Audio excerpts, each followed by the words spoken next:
China, one of the most misunderstood countries in the world. Like most people, we had built a picture in our minds of what life in China would look like. But honestly, we couldn't have been more wrong, because the China we imagined is nothing like the China we have actually experienced. From the advanced technology to the beautiful diversity of the country and the way everyday life works, almost everything in China surprised us. And some of the things we've experienced here still feel hard to believe. So in this video, we're sharing the truth about China, the things that shocked us the most, the surprises that no one warned us about, and why this country is so unique and different from what most people think.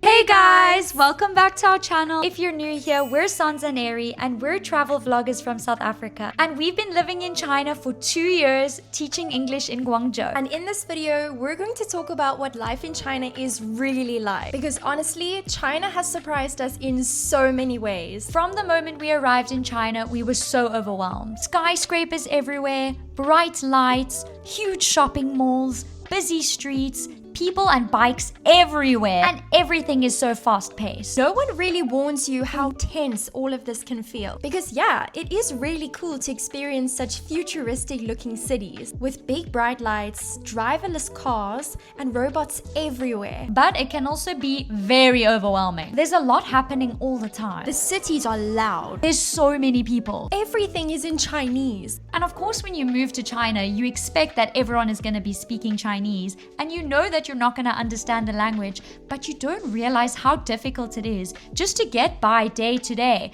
Buying medicine, buying groceries, you don't even know what it is that you're reading. And even just trying to find the bathroom, trying to find the train station, it's really difficult in a whole new language. And everything is different in China. Apps work differently. Payments work differently. And even Google here is blocked. You can't even send a WhatsApp to your family without having a VPN. So we very quickly realized that we'd need a good VPN. Otherwise, we'd have no access to any of the Meta apps or Google services. And yes, we have tried many VPNs. And finally, after almost 2 years of living in China, we discovered Toggle VPN. It gives us that extra layer of protection when using public Wi-Fi while traveling. But more importantly, Toggle VPN makes everyday life so much easier for us. It gives us access to WhatsApp so we can call our friends and family back home, which of course is so important when you're living so far away. And as teachers, it also gives us access to Google and YouTube, which we use all the time to find resources, videos, and inspiration for our lessons. Then, after a busy day of teaching, one of our favorite routines is coming home, having tea and biscuits, and relaxing while streaming some of our favorite series. And of course, Toggle VPN helps us stay connected with you guys on YouTube. Also, I know VPNs can be really overwhelming to use sometimes, but Toggle VPN is really easy to use. You just open the app, choose your location, tap connect, and then you're good to go. You can also use it on up to 10 devices, which is great because between the two of us, we have so many devices. And we've proudly partnered with Toggle VPN for this video. So you can use our link to get a 7-day free trial plus 20% off your first month. The link is in our video description and our bio. So while our first impression of China was, wow, this place is really built up and advanced, we also realized that it's quite a lot to take in. But once you figure out how things work here, that's when you realize just how convenient everyday life here is in China. So let's chat about China convenience. Because let me tell you, we have never been to a country that is as convenient and efficient as China. And yes, it might take you a while to learn how everything works, but once you know how it works, you'll never want to go back. First, you should know that everything is done on your phone. China is a cashless society, and all payments can be done on your phone by scanning a QR code through apps like Alipay and WeChat Pay. We're not even exaggerating when we say that we've never seen anyone pay with a bank card or cash here. Although ironically, cash is quite a popular gift here in China. In fact, after Chinese New Year, we often get money from married people because married Chinese people give unmarried people money, like cash, to be like, I hope that you get married this year. Good luck for the year ahead. We thought it was quite strange. It was a bit of a culture shock to us. Yeah. They were like, here's money because you're not married. We were like, thank you. Great. I'll take it. Nice. Not that we ever get to spend this cash because we pay for everything on our phones. And after some time, you start to realize that your phone becomes your lifeline because you use it for everything. Literally everything. And even when you go to restaurants, you'll find that you have to scan a QR code to get the menu on your phone because they don't have physical menus because we are saving the environment out here. Not gonna lie though, I don't always love having to have a tiny little Chinese menu on my phone screen and then having to try translate it and understand what I'm even looking at. But, you get used to it. And I know what you're probably thinking. What if your phone dies? What are you gonna do, Susan? Don't worry, Susan. There are portable charger stations everywhere. It's kind of like a vending machine, but with portable chargers inside. You scan a barcode, you pay like 2 or 3 RMB to use it for an hour, and then you can use it as you please, and once you're finished and your phone is charged, you can return it to any portable charger station that you find. Yeah, it's great. So if you want to just borrow it for 2 hours, it's like 4 RMB. Charge your phone fully, and then even if you leave that area and go somewhere an hour away, you can put it in any portable charger station and you'll always find one within like a kilometer radius. It is so cool. And if your phone breaks or you lose it or something happens, don't worry, you can even pay for things with your palm. Yes, that's right. You can pay for things with your hand. You just scan your hand at the checkout and the money comes out of your WeChat Pay. And it's as easy as that. Not gonna lie, we were a little bit skeptical at first. It really came as a culture shock, but now we're so used to it and it's one of our favorite things ever. Just go into the store and done. It's so convenient. Like if you want to go for an evening walk, but you don't want to take your phone with you and you still want to buy a drink because you're thirsty, then you just go in and easy peasy. But yeah, that definitely wouldn't work in all countries. And don't even get me started on how advanced the apps are here in China. Because yes, all countries, you can download an app, order some food and groceries to your doorstep, order an Uber or whatever. But in China, Meituan delivers food to your door within 20 to 30 minutes for free. You don't even have to pay delivery. Most of the time, there's no delivery charges. And if there is, it's 2 RMB. And it's not just certain hours of the day. You can even order a mattress to your apartment at 2 a.m., which we did do in our first week living here. And don't even get us started on Taobao. This app sells just about anything and everything you can think of. And it's not just local things you buy on Taobao. They have imported things from everywhere. We literally order ravioli from Italy and it arrives at our door in 24 hours. We order our Cadbury from New Zealand, skincare from Japan, even our salt and vinegar Pringles are from Malaysia. And it gets delivered to our door within 24 to 48 hours. How crazy is that? And this isn't a sponsored ad. We're just obsessed with Taobao. But it's so cool. You can even scan something and it will find you things that look exactly the same, but for way cheaper. No, guys, seriously, we are obsessed with Taobao. So if you are coming, this is a warning. You will lose money very fast, so bring enough savings. And I'm telling you, once you get used to this China convenience, it's so hard to live without it. Also, you'll be shocked at how China is living in the future. I swear they're living in 2050. Because we were absolutely shocked to find out that you can literally have food delivered to you by drone. Yeah, we spent a weekend in Shenzhen. We were exploring one of the random parks and we felt hungry. So instead of finding a new restaurant, we decided let's just get our food delivered to us by drone. My sushi's in the sky. Have you ever had your sushi delivered to you by drone? We have. And then on the same day, we just hopped into a driverless taxi to get to our next spot. Yeah, that's right. It's a taxi that just drives itself. There's no driver inside. And yes, it was really scary. But it was so cool. But it was absolutely wild. You just hop into the car, you say ni hao, and then you click go. There's a button that you click go, and it just starts driving. And it indicates on its own, it turns, it does U-turns.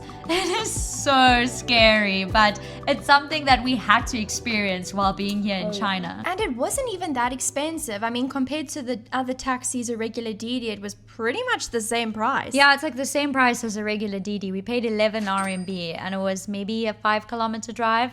But don't worry, you don't have to take a driverless car. Public transport in China is actually so easy to use, super fast, and very affordable. A 30-kilometer commute might cost you somewhere between 5 and 8 RMB, which is literally the price of a coffee in most countries. And the metro stations are super safe because you always have to go through security checks. And then there's Didi, which is China's version of Uber. And you won't believe how affordable it is here though. You can take like an hour-long drive in a Didi and it'll cost you like 60 RMB. So even when you want to be a little bougie and take a taxi, it's still so affordable. Yeah, we were just blown away as to how affordable it was. When we were living in South Korea, catching a taxi was like taboo because it cost us our whole salary just to take a 20-minute drive somewhere. And you know what else really shocked us? The high-speed trains in China. They are so fast, so efficient, and actually really comfortable. And we very quickly realized that a lot of people prefer to take a 12-hour train ride rather than a 3-hour flight. And that's probably because you can literally order anything while you're on the train. If you're hungry, you can order McDonald's.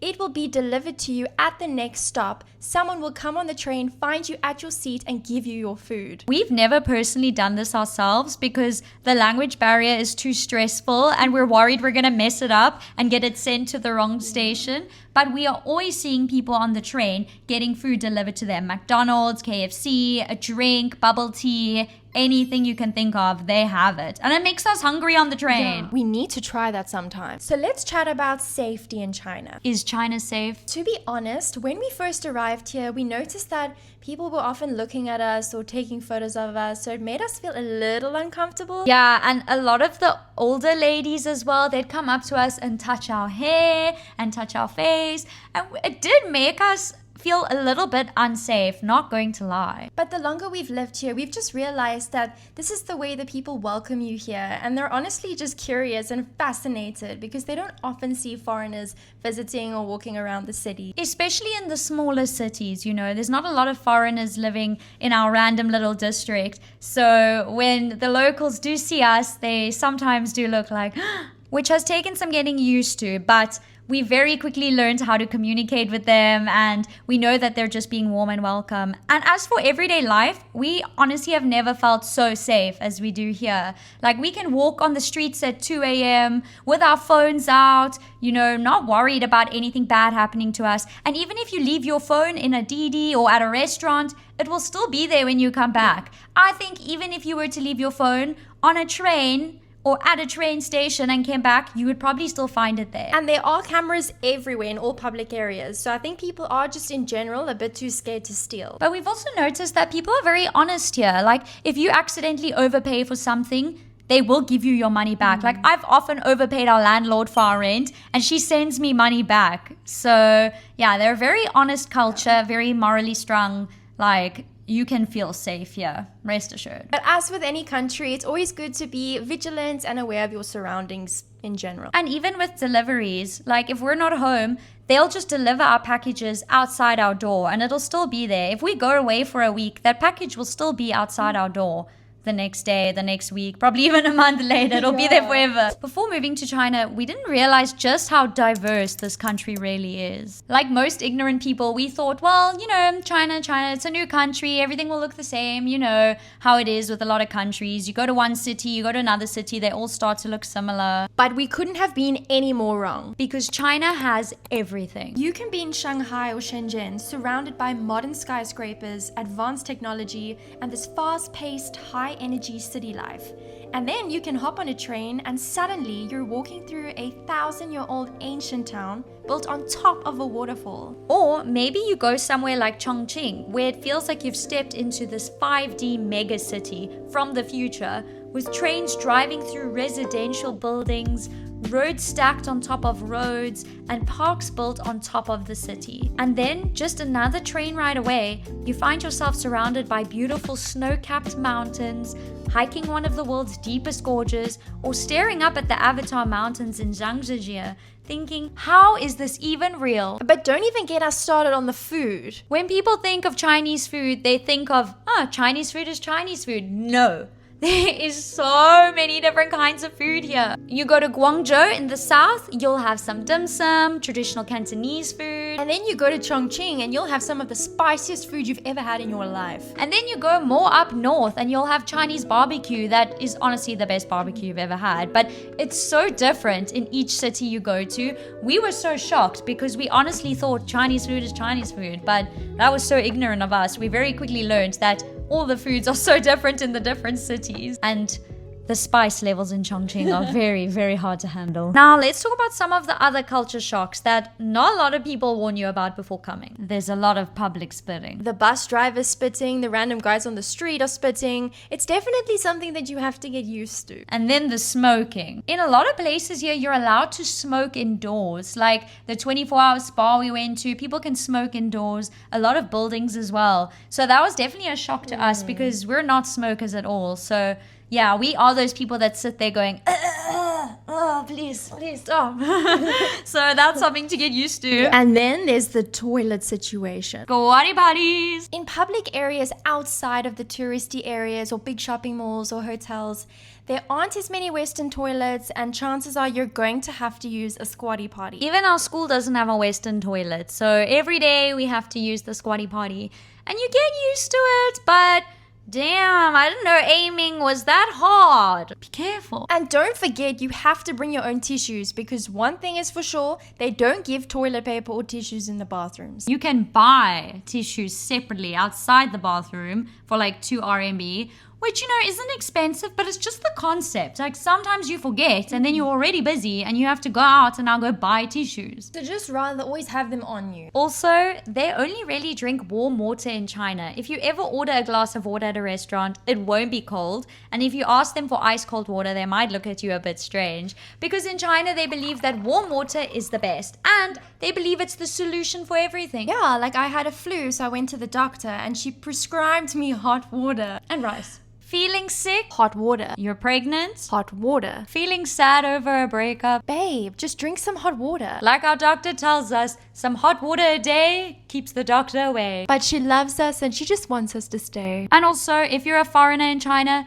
don't be surprised if the locals try to help you find a Chinese husband. Yeah, our doctor has been trying for months. Yeah, she's always showing us pictures of eligible suitors and asking if we would like to take their WeChat so we can go on a date and hopefully get married. And they even have marriage markets here in the park. Yes, a marriage market. Basically, parents go and they take a CV for their kid, and then all the parents meet and share their CVs with each other, and they set up their kids with each other so that they can get married. That's like real life Tinder, but your parents are deciding. So yes, China has definitely shocked us. And after living here for 2 years, we've realized just how misunderstood China is as a country, especially with the things you see on the Western media. You'll never really understand China until you've experienced it for yourself. It's modern, but traditional. It's convenient, but also overwhelming. It's futuristic, but also deeply connected with its roots and culture. And honestly, that's what makes it so interesting. And we're not saying that China is perfect, because no country is. But we're just so grateful to really experience this country truly and immerse ourselves in the culture.